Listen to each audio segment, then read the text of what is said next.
हनुमान जी की बड़ी महती कृपा है, गुरु जी के चरणों का आशीर्वाद है। सदगुरुदेव भगवान श्री पूज्यपाद परमहंस तपोनिष्ठ महात्मा श्री सन्यासी बाबा, इसमें बेच डाल तपोनिष्ठ महात्मा श्री सन्यासी बाबा जी के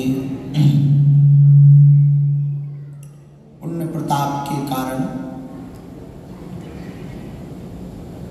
आयोजित संपूर्ण भारत में और भारत के बाहर कथाओं के मध्य में भगवान अपनी कथा के लिए सबको निमित्त चुनता है। जैसे राम सेतु तो भगवान बाणों से भी बना सकते थे, लेकिन बानरों की महिमा नहीं होती, इसलिए उन्होंने सभी बानरों को कहा कि एक एक पत्थर लाओ। जैसे कंस और रावण का वध तो भगवान अपनी शक्ति से ऊपर से ही कर सकते थे, लेकिन उनको मारने के बहाने भगवान नारायण नर बनकर आए। तो किसी ने भगवान से पूछा, आप नारायण से नर बनकर आए, आपने पूरी सृष्टि बनाई, आपने पूरा जगत बनाया, तो निश्चित है आपने रावण और कंस को भी बनाया है, फिर आपने ये वध क्यों किया और आप मारने भर के लिए केवल आए हैं या कोई और काम था? तो भगवान ने बड़ा अच्छा जवाब दिया। भगवान बोले, हम ना तो रावण को मारने आए हैं, ना कंस का वध करने आए हैं, हम तो अपने भक्तों के दर्शन करने के लिए नारायण से नर बन करके आते हैं।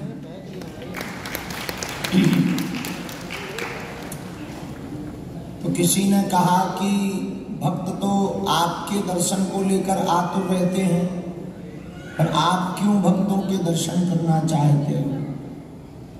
तो भगवान ने कहा, जो पग राखे एक तू मैं राखूं पग 60। कोई हमारे रिश्ते पर एक पग रखे तो मैं उस भक्त को मिलने के लिए 60 कदम दौड़ करके चला जाता हूं। उसी प्रकार भगवान अपनी लीलाओं में सभी देवी देवताओं को माध्यम बनाते। तो किसी को चरणों की सेवा देते हैं, तो कभी केवट को नाव की सेवा दे देते हैं, तो कभी जामवंत को मंत्री की सेवा दे देते हैं, तो कभी हनुमान जी को लंका जाने की सेवा दे देते हैं। प्रायः ये सब भगवान का नाटक है। पर्दे के पीछे सब एक है। जैसे रामलीला का मंच लगा हो, राम और रावण दोनों आपस में बाप बेटे का रिश्ता हो, पर जब भी वो मंच पर रहते हैं तो अभिनय राम रावण जैसा ही करते हैं।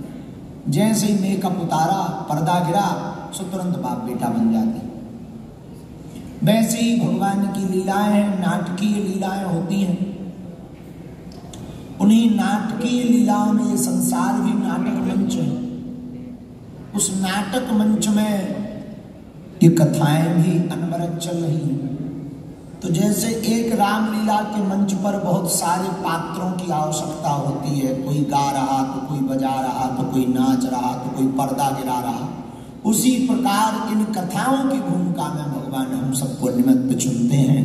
तो किसी का धन लगता, किसी का तन लगता, तो किसी का मन लगता है और कथा संपन्न हो जाती है। और कथाएं भगवान की कथा, भगवान की कृपा से, भगवान के निमित्त मात्र साधकों से। देखो, सुत दारा अनुलक्ष्मी पापी के घर होए, संत समागम हरि कथा तुलसी दुर्लभ दो। सुत यानी बेटा, पत्नी और बेटा और पैसा, पत्नी पूत और पैसा, तीनों पापा, पत्नी पूत और पैसा।